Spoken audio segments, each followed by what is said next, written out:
Good afternoon, everybody, and welcome to Mad Realms Talking Skritt. I'm your host, Jim, and it's a bit of a light news week. We do have some interesting stuff. We have a weapon that has been a secret in Guild Wars 1 for years.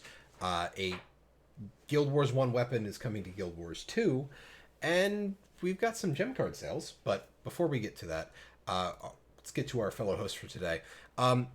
If there's a secret roar skill in Guild Wars 1, we all know who it's based on. Say hello to Arlie. Secret roar skill? Well, I mean, you have to use the capture signet, so, like, maybe there's a secret roar skill that nobody ever found. I see. I'm with you now. I was like, wait, what's happening? I'm still on vacation. It's okay. I totally understand. I can't remember my last vacation. No, my last vacation was PAX. Yeah. Yeah. Same. Yeah. That's awful. Let's move on to happier things. He streams over on Twitch where he answers the age-old question, if a weapon stays hidden for long enough, does it gain levels as a thief? Say hello to Age. Yeah. Doesn't make sense. No? Weapon hidden for 8 years? It may as well be a thief weapon, even though thieves didn't exist in Guild Wars 1. Thieves do hide things. Hi guys, I'm just confused by that question, so I'm just gonna. Okay. So am I. And oh god, I have to wonder what this is gonna happen when I transfer into this.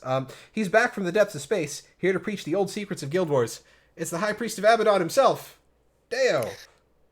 Hello, friends. Oh my god, Did he write that? Didn't have a saying, but No, that was no. me. But I regretted going down there. I was like, I went down too early. Wait, what? I was basically kneeling on the floor, and I was like, That was Arlie roar emote when at some point, but I did want to say I was holding back, but I was like, when you said that, I was like, could you say that people would get that skill roarly? Oh my god. oh god. Not even 2 minutes. This is what happens when we invite Deo back. But I'm happy he's here because we're talking about Guild Wars 1 stuff. So True. That's a perfect time to hop right into it. A new weapon has been located in Guild Wars 1. Silver's Edge has been found. Silver Edge is a unique sword dropped by a Silver Vaetier, a boss who can be found in Drakkar Lake under specific circumstances. Redditor Evasiel is the first one to ever get the weapon to drop. And, quote, how I got it.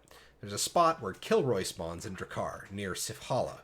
You gotta go solo, luck from fortunes, God's favor up, drop a cupcake, or eat a cupcake, I did both, so not sure, in front of Kilroy, Light of Deldrimor, a Silver Vaetier will spawn, kill it. So I don't know. I don't know how people figure that stuff out. Yeah. But this was challenged because I think one of the previous devs said oh, no one's found this thing that we put in there years ago, and I think I was like, oh, not even a week, and then someone's like, oh, there is something. Okay. Yeah. So the hunt for this weapon was spurred by former ArenaNet designer Matthew Moore replying to a tweet about the best Easter eggs you've hidden in a game. Quote, there's a weapon hidden in the original Guild Wars that I don't think anyone's found yet. We hid some clues in the dialogues of some wiki editor tribute NPCs who only show up during the Wayfarer's Reverie. But I think we hid it too well. Too poorly? Could have done it better. Matthew Moore and the dev of the Guild Wars Live team, Joe Kims, provided more hints and information once players started testing various scenarios to get the weapon. So, what's Wayfarer's Reverie? Oh boy, if I remember correctly, it was just like a once a year event or something where it gave you, I think that was a good time to farm alcohol points. I think it was a lot of times where you could get points? What? Well, they had titles that for the achievement. Okay, it's the anniversary quest. Yeah, it's oh yeah, that's where you could get the Ritlock summon when Guild Wars 2 happened. Well, Arlie, I mean, we farm alcohol points during Winter's Day. I suppose, yeah, that's fair. at least at least it used to be a lot more annoying in Guild Wars 1. I think they did revert this years ago, but you would have to be when you drank alcohol, you had to be so drunk, like a certain level, which you would only last in that for so long of time. So you'd have to drink certain types to get you to a certain alcohol level, and then keep it in there to make the counter go. So, Huh. but then eventually they changed it to like, okay, this alcohol just gives you X amount of points. Like, we're not going to make you hover between 3 and 5 minutes type field. So, Right. Okay. but yeah, Okay. I know that's what I did after I did all the quests was I think farm alcohol drops. Yeah, like Mofongo saying in chat, the drunkard was only levels 3 to 5, but I knew they changed that. I want to say after Guild Wars 2 came out, but it might have been right around there where they were just like, you know what, we'll make it so you can just the flat point system. Huh. Well, okay then. I didn't get to play Guild Wars 1 often enough when it was out to really get into this kind of level of stuff.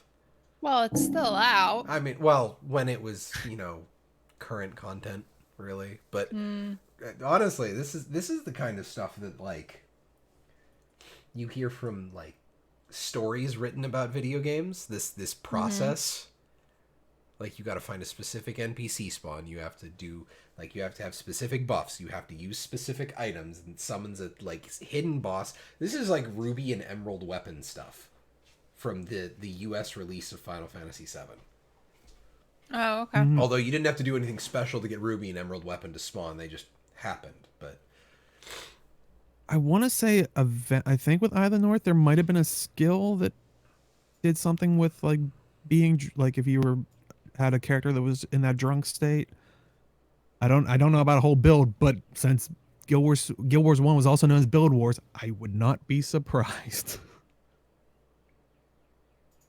But I am a little disappointed that like the Easter egg wasn't something revolving around well, it's the spirit that was kind of in Eye of the North that well, a lot of people. I understand. From what I understand, it was like one of the wiki editors. Their username was Silver Edge. Mm-hmm. So that was, I guess that's where they have a. What's a Vaetier?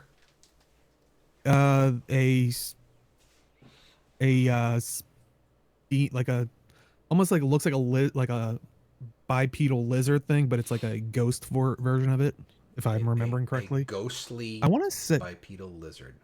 I want to say they're aren't they the things in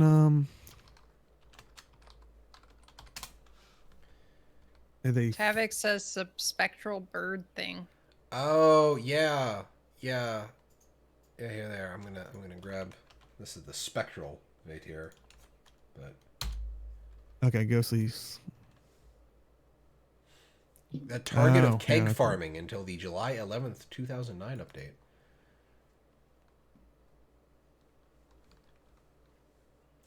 They deal earth damage from melee range. Because that was a thing. Oh no, I just remember they appear like those things would appear out of nowhere, especially when you're running around in the Eye of the North areas, and it's like, I just want to walk across the freaking map. Well, they're technically mesmers, so. I think there was an assortment of them. I don't know. Well, the spectral ones are apparently technically mesmers. Interesting.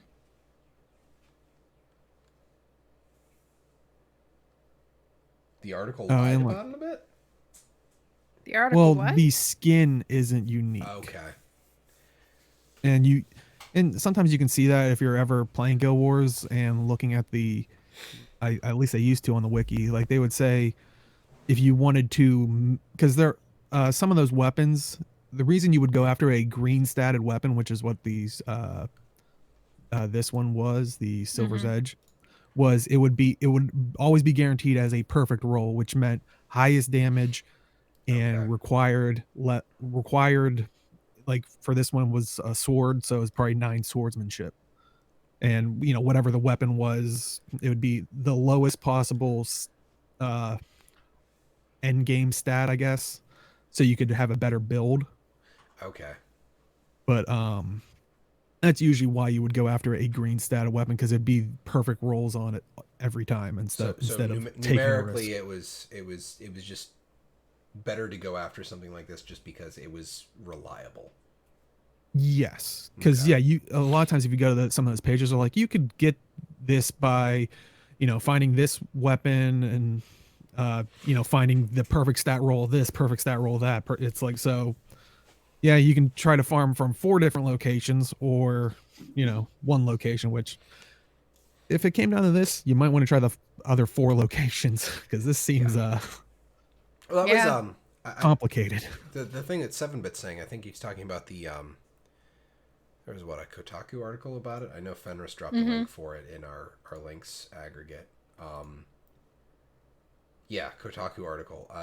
To build on that, the wiki article or the Kotaku article definitely did make it seem like, oh, it's not a unique weapon, it's just a different named version of the same thing. They didn't really say that it's a difficult boss with a low drop rate. So like, here's a guaranteed way to get basically the same weapon. I don't know how hard it is to get cupcakes or to find Kilroy or to Yeah, have... I think it's probably more of a case of the writer doesn't really have the depth of knowledge about Yeah. the game to be able to accurately understand the situation. And to be fair, I mean, it's not like it's a current game, so it's not like... True. Yeah. Like I mean, they may have writers who played Guild Wars back then, but even then, like, if you're not playing may it constantly, yeah. Right. You may not remember things. You may not have done those things, Yeah. I was gonna say, when did Eye of the North come? So it was probably a year or so before 2007. Guild Wars 2. Oh, jeez. Wow. That was Eye of the North, 2007. Yeah, but Wait for Observer jeez. came out like 2012. Yeah, I knew Eye of the North came out either shortly before or shortly after I got into college. And I started college in October 2006. So yeah, Wow. when this That's when would have I went dropped, back to which was college. those zones. Wow. Oh, I was gonna say, when that dropped, so August 31st, 2007. So yeah, this isn't a a new game. Like, so yeah, I can give them the benefit of the doubt of like, a bit rusty on all this stuff. Yeah. Yeah. But you can still play it. So hey, you can always go back and shake off that rust. Oh boy. Honestly, I'm just happy that they kept the servers up. There are a lot of games that would have, like, a lot of game companies would have killed Guild Wars 1 by now. And we still get, like, new stuff coming out of Guild Wars 1 on a semi-regular basis. I mean, how many articles do we go back with Guild Wars 1 for new stuff for Talking Skritt? Yeah, I was going to say, although to be fair, NCSoft doesn't seem like it ever ends any game. Yeah. Oh yeah, if you actually go to the Silver Edge's wiki page, it does even say like to make a replica of it. An exact replica would include, like we were saying before, the Emerald Blade with all this stuff. If you don't care about the visual, it's saying go after this weapon with this from this collector. So yeah, as you can see, there's a list of things where it's like, okay, go farm these 4 things versus just this one thing, or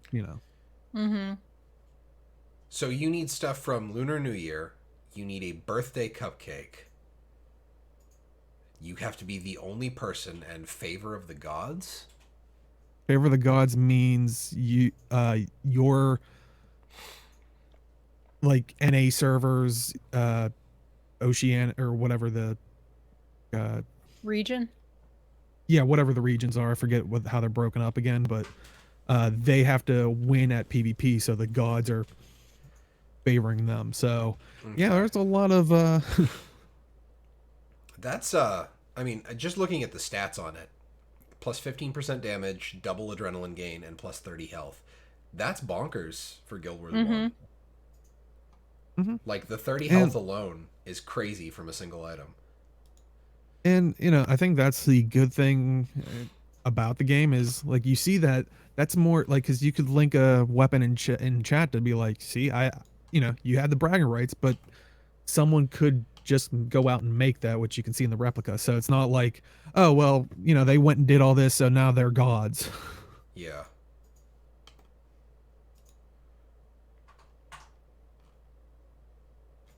But other than that, any other further thoughts on suddenly a new weapon being found in Guild Wars 1?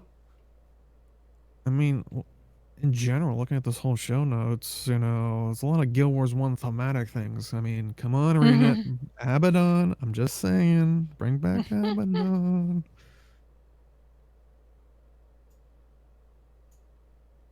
Crickets. Yeah, I got nothing.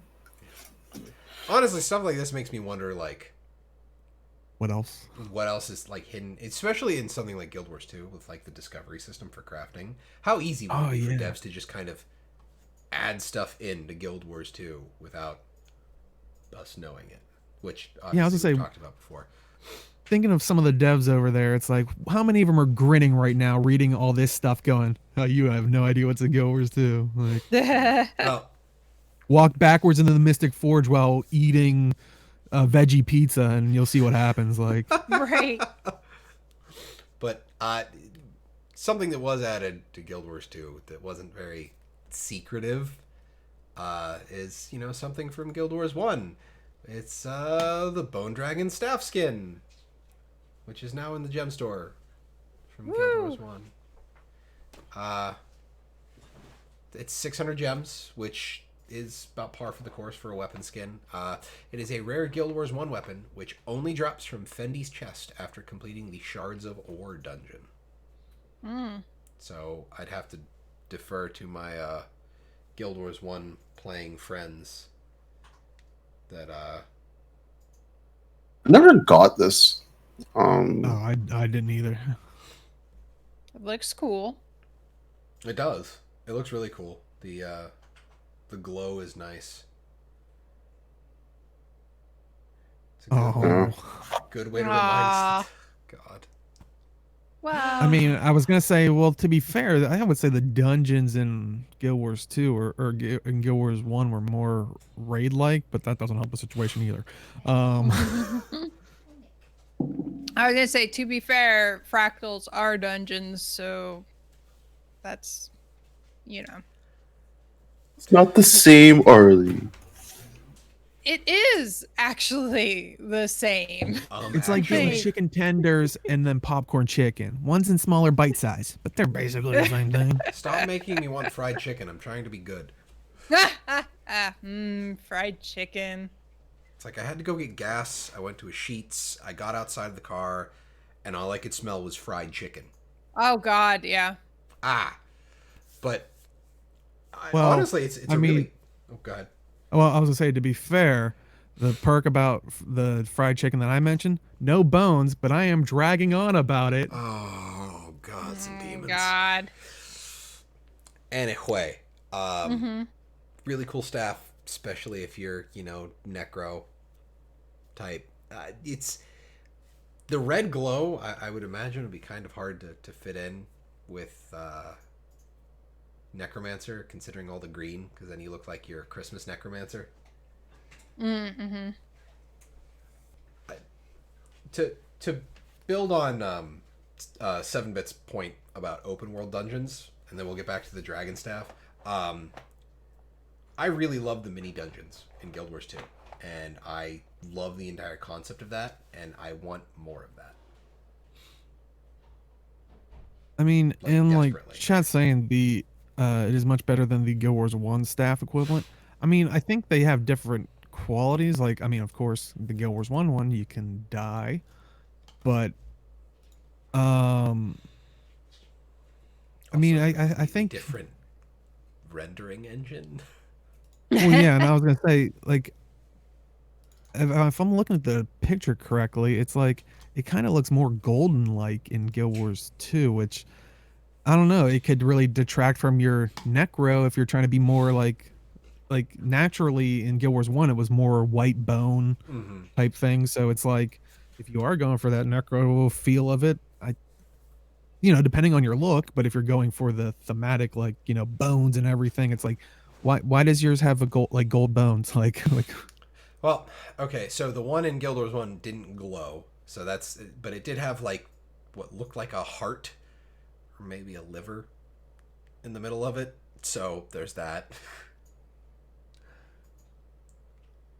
oh, and like Chad's saying, in Guild Wars 2 it's attached to an actual staff, whereas I'm guessing they're saying in Guild Wars 1 it was an actual spine. So Oh, it's the spine in the Guild Wars 2 one.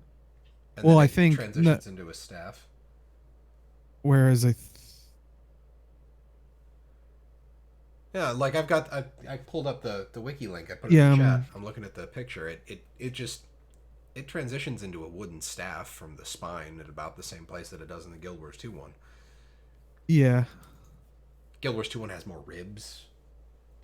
Lots more ribs, but that's about it.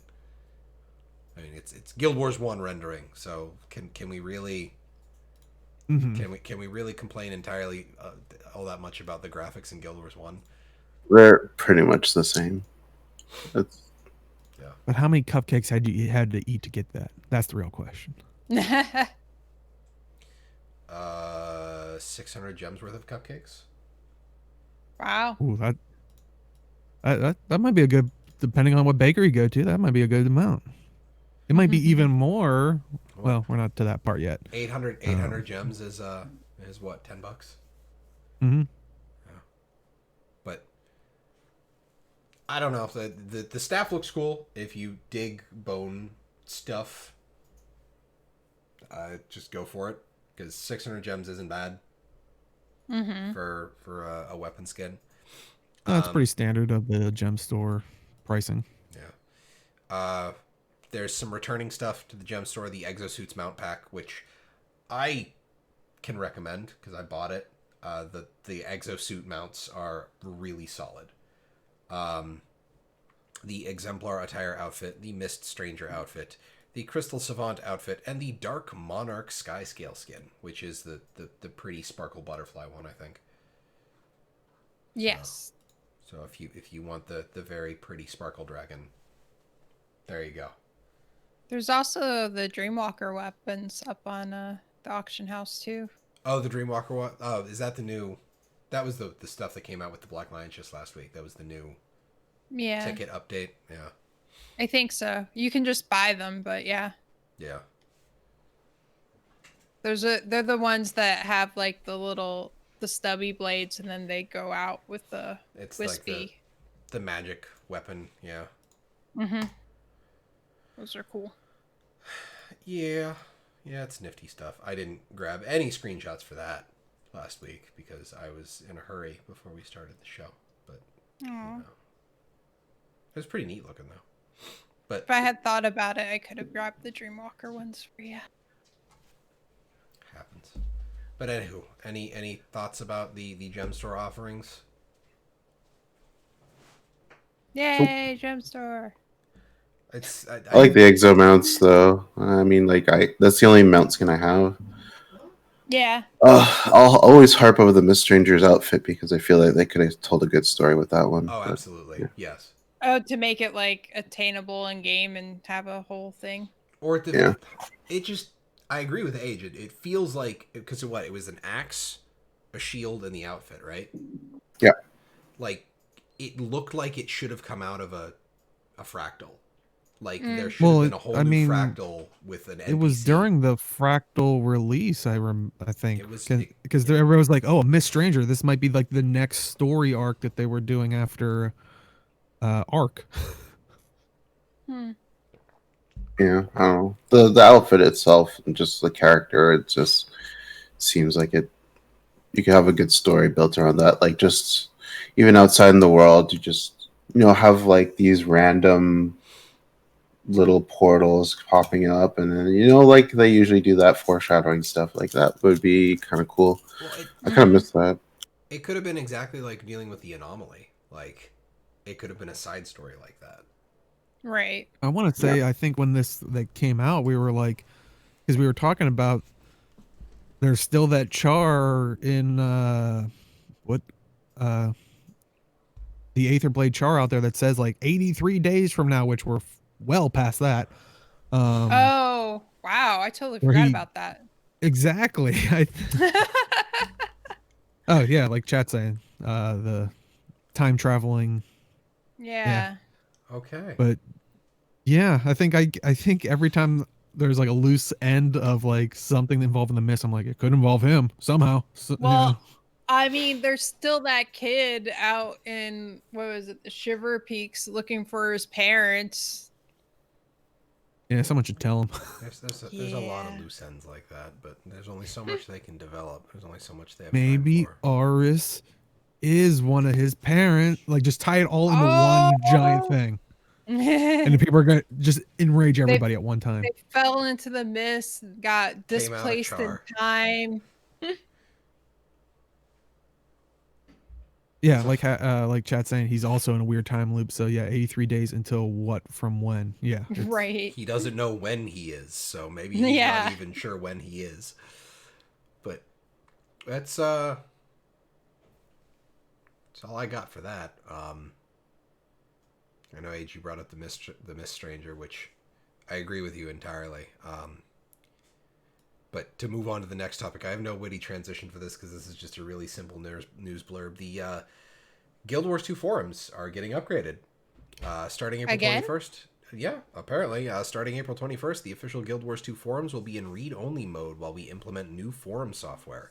You'll still be able to access and read the forums during this period, but not post new threads or replies. All of your existing discussions and posts are being transferred over and will still be available under the same URLs once the forums come back on the 29th. So it's going to be out for over a week. I feel like somebody needs to like camp out right before they switch it to read mode and post something super incendiary that gets people all riled up, and then people could only look at it and not respond. That would be amazing. or they post a thing that just is like, hey, here's some information about End of Dragons, and then boom, read only. Harley, Come on. you're a It would be amazing. moderator. I'm not a moderator there. Oh my god. I hope their moderating team like watches this and they're like, well, F you. But really, there's nothing to moderate. It'll be in read only, so like That is nobody true. can It's respond like- or do anything. So you know. Yeah, but the problem is all the uproar is going to happen in a place they can't control. Chad is saying it is a few days after the next release. Or do you just mean like how they release information on Tuesdays, or like the next story release isn't set for next? Oh, 21st, is it? well, next week they might drop a trailer. You never know. Okay. We're on that time schedule. So we make it or End of Dragons news. Sure. It's on the Oh. table. I gauge people's interest in that, and some people are thinking between April 27th and mid-May that we'll get something for Dragon News. And you gotta keep in mind that New World's coming out in August, so they kind of want to put out that news beforehand. Oh Yeah. wow! Is New World coming out in August? Well, Shit. currently, Right now. Well, that's the just plan. saying, you know, yeah. Okay. Wait, That's the current plan. is New World Amazon? Yes. Yes. I really hope that they get a game out. It would be nice if they They- could get a game out. and be successful. I mean, to be fair, Amazon did get a game out, and then they took it away. And then you Don't know, say it's- that. I twice. actually liked Crucible. Well, okay, so the plan was a month before release they would do another open beta, and then they would release it. I personally think that's not a great idea, but you know, Yeah, that's Amazon really close. doesn't follow. Yeah, Amazon doesn't really follow any Standard industry. reasonable practice. planning. Yeah, so, but hey, like EA didn't do I mean, it with. They're Chad also brings up a good super point. optimistic. That's what it is. They're very That brings up a optimistic. good point about April 27th also coincides with the day of the Tengu, which was kind of like for the factions launch thing. So if they want to, I don't know. I think even then, don't expect much. Like I just don't think we're gonna see like here's all the elite specs if we're getting them or something. Yeah. I think they'll say that kind of a thing for if they drop something during E3 or PAX or what have you, since now everything's probably going to be more digital than Yeah. before. I really hope they go back to doing the blurb videos about the elite specs like they did for Heart of Thorns. Yeah. Yeah, those were really cool. That would be really cool. I feel like, yeah, I also feel like Heart of Thorns was. I also gauge people about that, and there's some people are thinking in between Heart of Thorns, Path of Fire type of news release, where it's not as many weeks, but they still put out like something do around. like you could do like all of the heavy ones, or all of or one light, one medium, one heavy, all in the same week, and something like that. So you could have, like every 2 weeks you drop the next set. Not necessarily elite specs, but more like also they did put out stuff about the biomes for hot and things like that, and new monsters. Although, to be fair, saying the release style is somewhere between Heart of Thorns and Path of Fire is, I mean, it kind of has to be, because Heart of Thorns, they were giving us a lot of information, and Path of Fire was just Mo was just like, it's gonna be out next week. Yep. Yeah. So I'm expecting mid-May too, and then they just release a video content every 2 weeks, or they do a stream every 2 weeks. That would be nice. Like getting consistent updates about what is coming would be awesome. Just leading up the whole way, because that would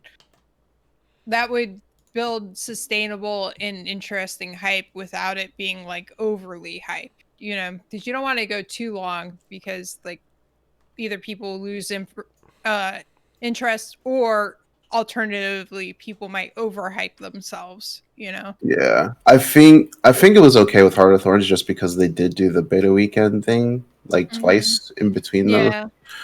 So although the way they did that was messed up. It worked out for me. I hard farmed silverwares for that. I did too. I was with we made guild nights of it, hard farming silver wastes. And I think it was like those nights where Arlie didn't get one, but then me and like Jim got a second one. I finally got one, so it was okay, but still, it's like, come on.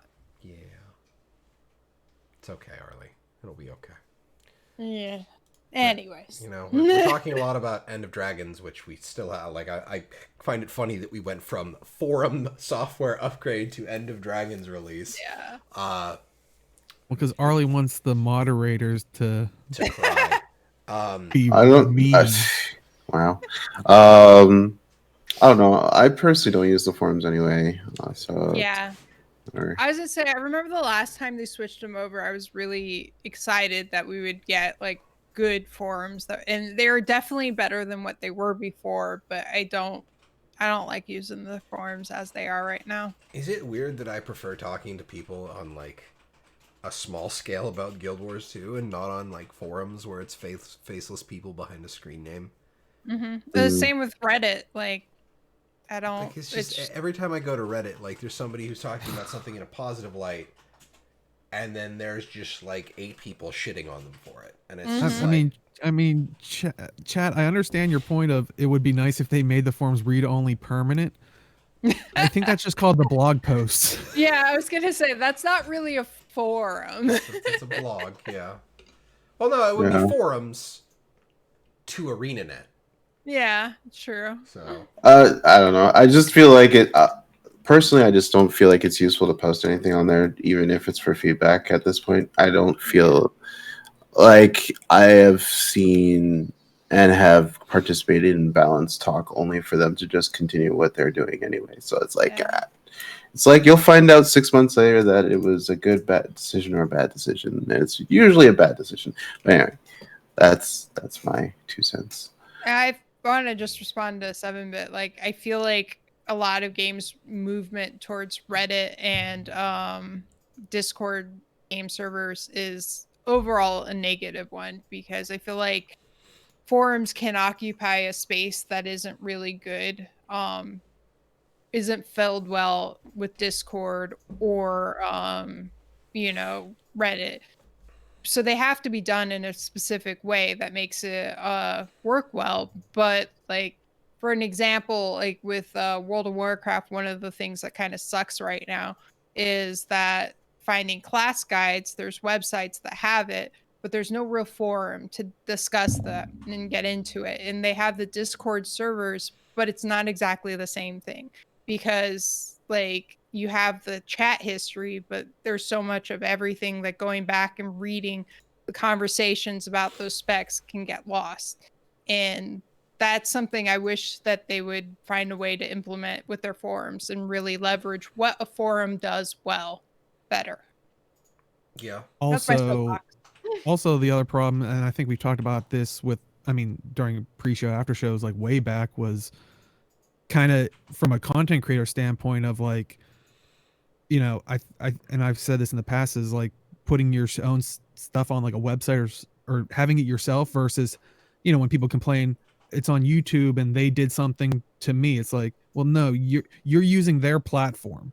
Mhm. Whereas, so like in this situation, if you're using Reddit, if they change their policy and we're like, you know what, now these companies need to maybe pay us to have a official Reddit, or it, you know, we were talking in the past about Discord was putting out feelers because this was as far of development as they can go. So they were looking at places like Microsoft or something. What if Microsoft was like, well, we're rolling this into, you know, our game, what is it? What is their game thing?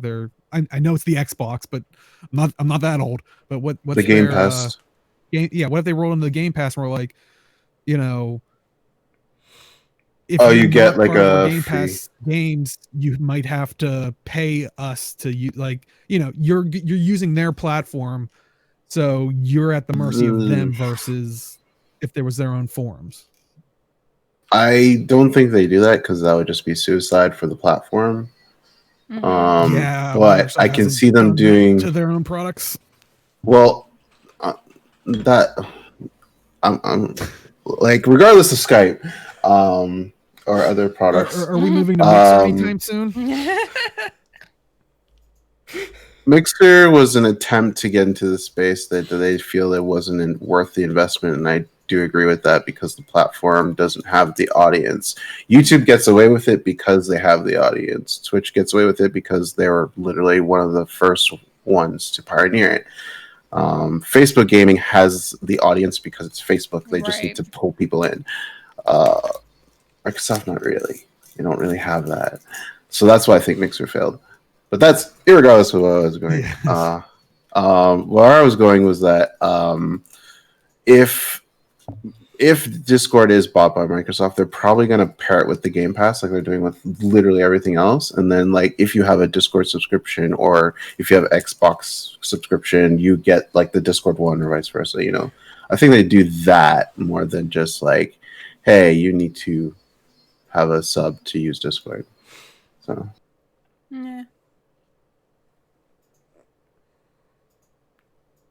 yeah. Software updated End of Dragon's launch, and now to are forums useful for game companies? God, I love this show.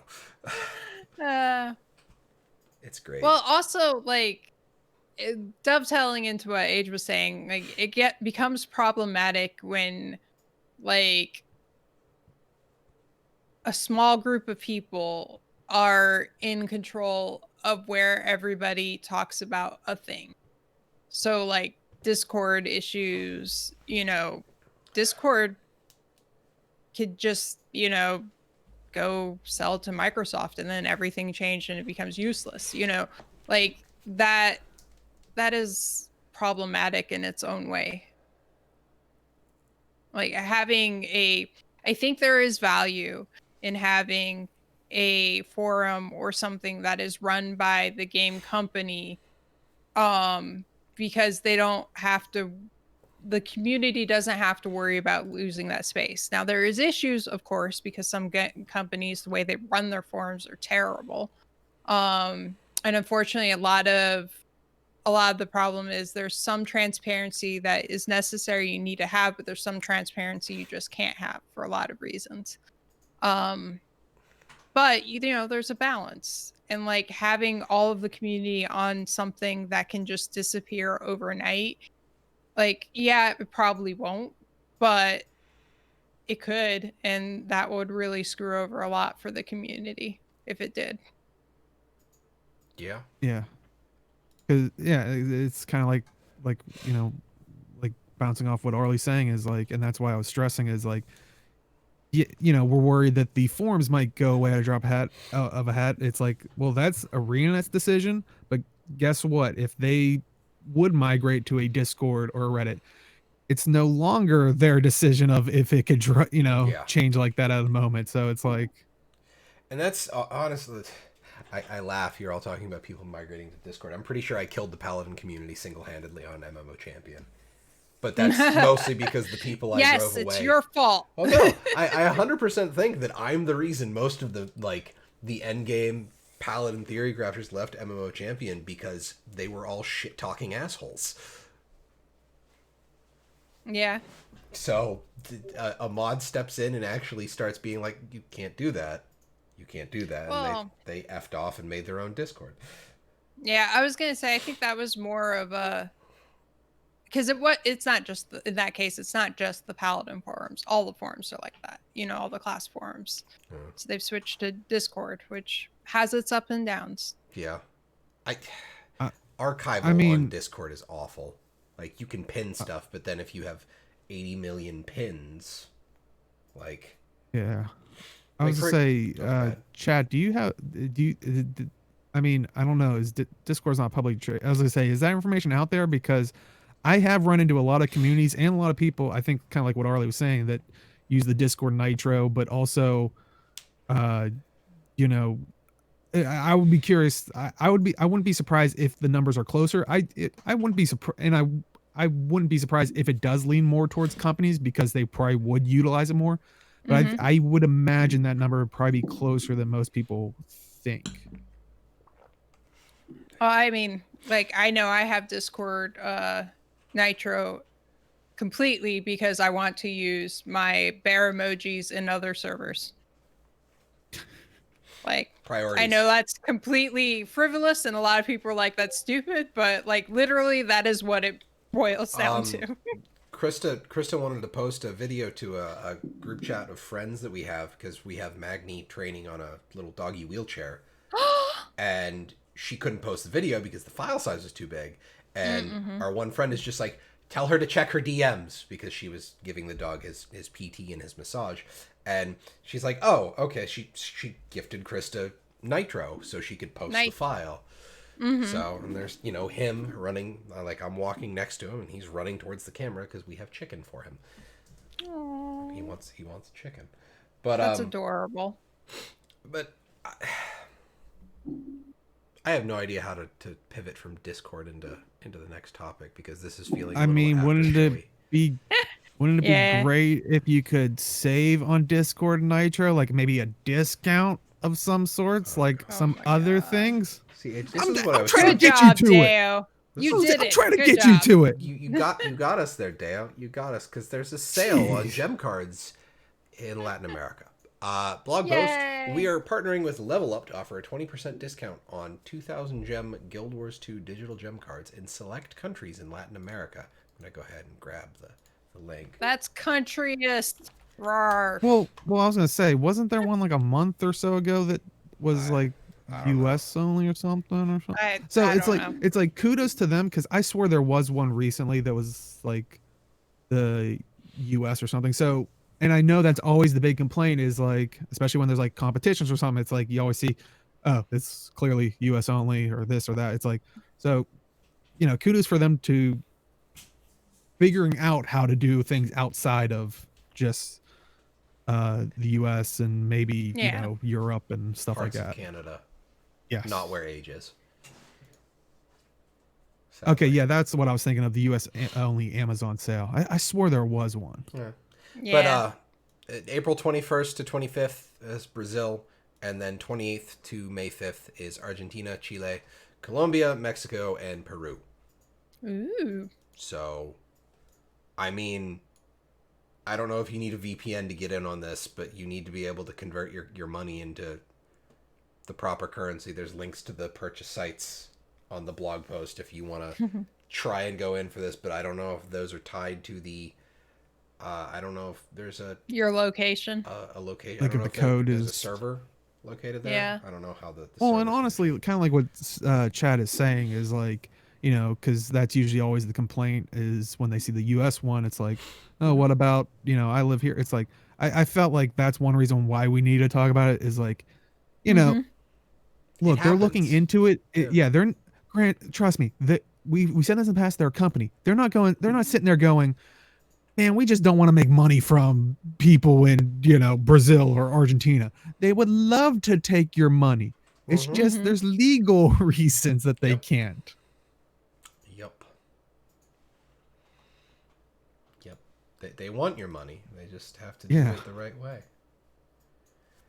But yeah. Otherwise, they take their money. I don't know if anybody in the audience on Twitch or YouTube are in any of those countries, but now you know. Go get you some gems.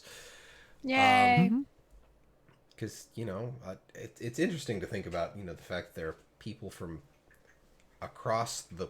Like, I know there are people from EU that watch the show. And it just kind of boggles my mind that there's a community, like, across the ocean watching our show.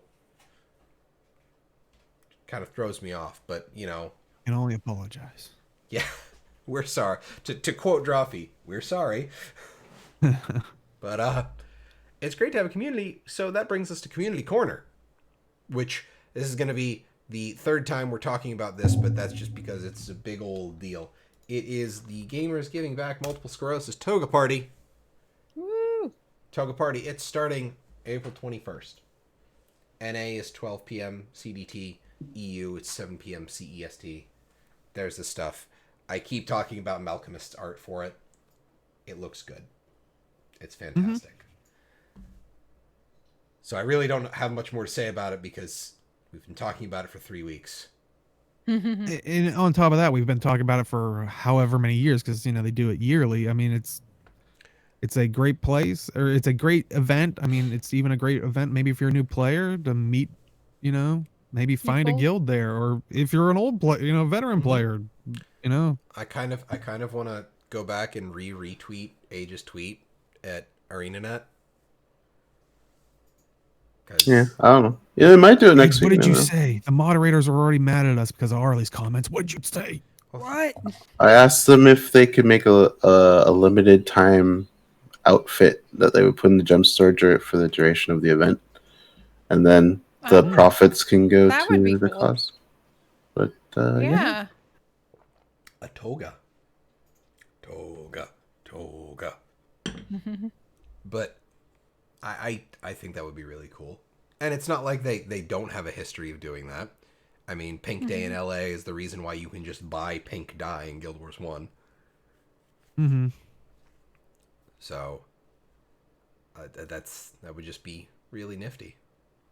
But any further thoughts, friends, before we call it a day for the show? Not for me. I can't think of anything. Okay, then. So that brings us to outro time. So, Arlie, where can they find you? You can find me on Twitter and Instagram at Arlie82. Yay. Huzzah! And Age, where can they find you? Twitch and YouTube at Age Night Road. I didn't get my video out yet, so I'm gonna work on that today. After this, pretty much. Yay! Yay! And finally, good old Deo, where can they find ye? You can find me at simply_Deo on Twitch and Twitter, Mondays and Thursdays. I usually stream, and Mondays tend to be Warframe, but now with the new update, it tends to be Warframe both days. So, Warframe! Farm frame, yay! Yay! And Fashion. fashion frame and farm frame. It's so many different games.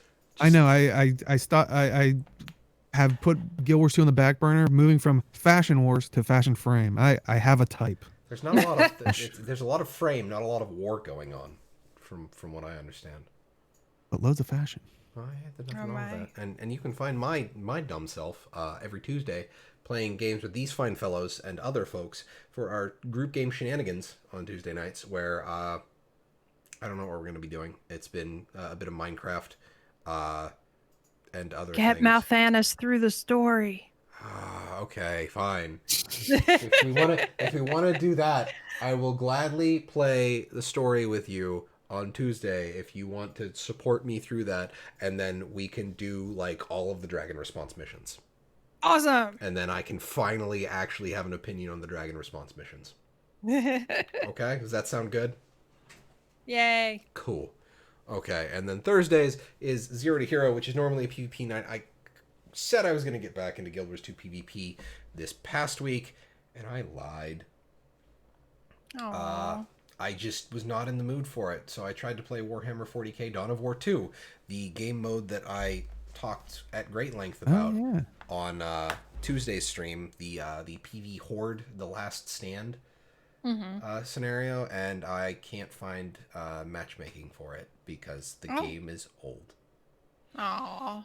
And it's matchmaking only, or I have to find people that have the game and like get them on my friends list and go from there.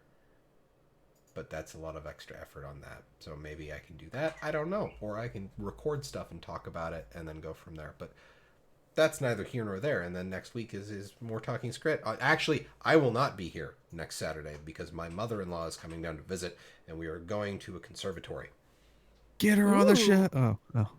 I'm pretty sure my mother-in-law has said hi at least once when I broadcasted from her house. So See, get her back on the show. People have been asking for it.